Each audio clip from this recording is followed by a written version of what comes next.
তো বন্ধুরা, এই মুহূর্তের সবচেয়ে বড় খবর, অবশেষে অনলাইনে SIR final voter list download করার লিঙ্ক চালু করে দেওয়া হলো এবং এখান থেকে ডাউনলোড করে পিডিএফটা আপনারা দেখতেই পাচ্ছেন। প্রকাশনার তারিখ লেখা থাকছে 28/2/2026, অর্থাৎ শনিবার দিন 28 তারিখে এই ভোটার লিস্ট প্রকাশিত করা হয়েছে এবং এটি কেমন দেখতে হবে সেটাও দেখতে পাচ্ছেন সরাসরি।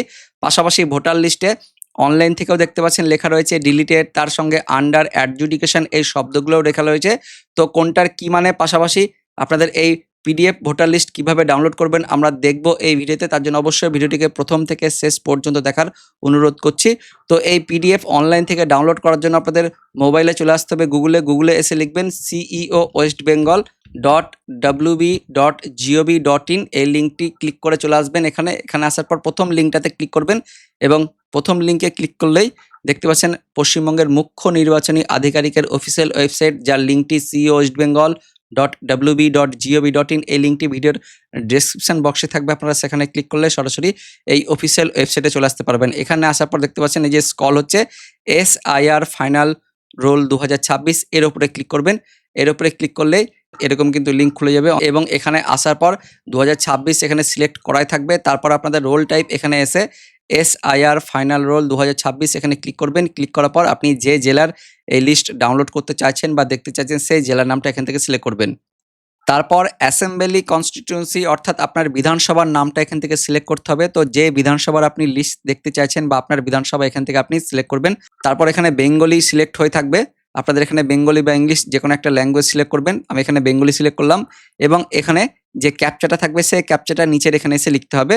ক্যাপচা লেখা হয়ে গেলে এবার আপনি যে পার্টের বা যে বুথের আপনি লিস্ট ডাউনলোড করতে চাইছেন সেই বুথের নামগুলো এখান থেকে দেখতে পারবেন এবং তার নম্বরটাও দেখতে পারবেন। যদি প্রথম পাতাতে না থাকে তাহলে আপনি এই যে নেক্সট করতে করতে পরের পাতাগুলোতে যেতে পারেন।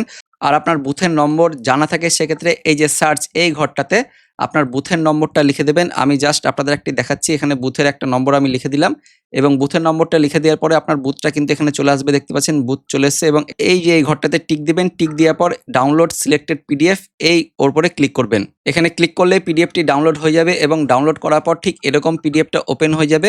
দেখতে পাচ্ছেন এরকম থাকবে নির্বাচক তালিকা 2026 S25, অর্থাৎ আমাদের পশ্চিমবঙ্গের এটা কোড পশ্চিমবঙ্গ। তারপর আপনার নির্বাচন ক্ষেত্রের বিধানসভার নামটা এখানে লেখা থাকবে, পাশাপাশি লোকসভার নামটাও কিন্তু লেখা থাকবে এবং তারপর বছর কোন তারিখে এটি প্রকাশিত হয়েছে তারিখটাও দেখতে পাচ্ছেন লেখা রয়েছে। পাশাপাশি নির্বাচক তালিকার পরিচিতি, বিশেষ নিবিড় সংশোধনী অর্থাৎ স্পেশাল ইন্টেন্সিভ রিভিশন 2026, যেটাকে আমরা বলছি এসআইআর 2026, সেটা লেখা রয়েছে। চূড়ান্ত ভোটার তালিকা এবং আপনার বুথের সমস্ত ঠিকানা লেখা রয়েছে, পাশাপাশি বুথের নাম দেওয়া রয়েছে এবং পুরুষ কত মহিলা কত সেটাও কিন্তু দেখতে পাচ্ছেন এখানে। তার পাশাপাশি বুথের ছবিটাও দেওয়া রয়েছে এবং তারপর দেখতে পাচ্ছেন সবথেকে ভাইটাল, সেটা হচ্ছে আপনার ভোটার লিস্ট দেখতে পারবেন। তো অনলাইন থেকে এই যে ভোটার লিস্টে যারা ভোটার তাদের কিন্তু ছবি দেখতে পারবেন না, কিন্তু বিএলওর কাছে যে ভোটার লিস্ট থাকবে সেখান থেকে আপনি ছবিগুলো দেখতে পারবেন। তো অনলাইনে শুধুমাত্র নামগুলো থাকবে এবং ভোটার কার্ডের নম্বরগুলো থাকবে। দেখতে পাচ্ছেন 1 2 3 4 করে এইভাবে নাম লেখা রয়েছে এবং যার নামে এই যে ডিলিটেড বলে লেখা থাকছে তাদের নামগুলো এই 2026 ভোটার লিস্ট থেকে বাদ যাচ্ছে এবং কি কারণে বাদ যাচ্ছে তার কারণটা কিন্তু এই যে ওপরে লেখা রয়েছে। কিউ মানে নট কোয়ালিফাইড, অর্থাৎ 2002 এর লিঙ্কেজ কোনো পাওয়া যায়নি, তার জন্য এই নামটা বাদ যাচ্ছে। পাশাপাশি অনেকের নামের পাশে আবার ই থাকতে পারে, এই যে ডিলিট লেখার পরেও ই থাকতে পারে। ই মানে হচ্ছে এক্সপায়ার, অর্থাৎ তিনি মারা গেছেন। তার সঙ্গে শিফটেড থাকতে পারে, অর্থাৎ এস লেখা থাকতে পারে।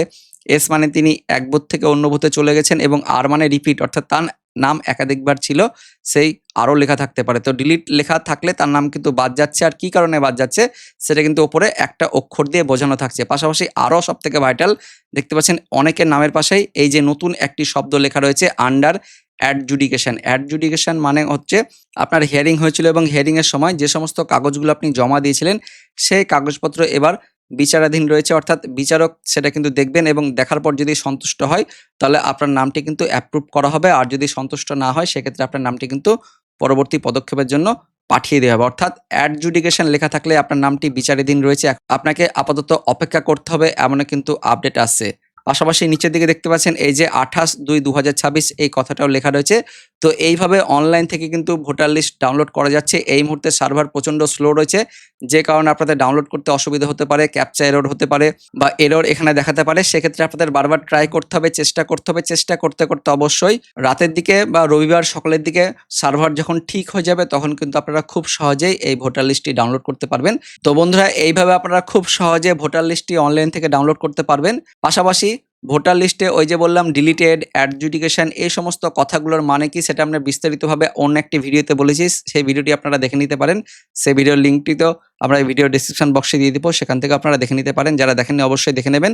ওই ভিডিওতে আমরা বিস্তারিতভাবে আলোচনা করেছি ডিলিটেড কথার মানে কি, আন্ডার অ্যাডজুডিকেশন এই কথাটার মানে কি। যারা দেখেননি অবশ্যই ভিডিওটি দেখে নেবেন।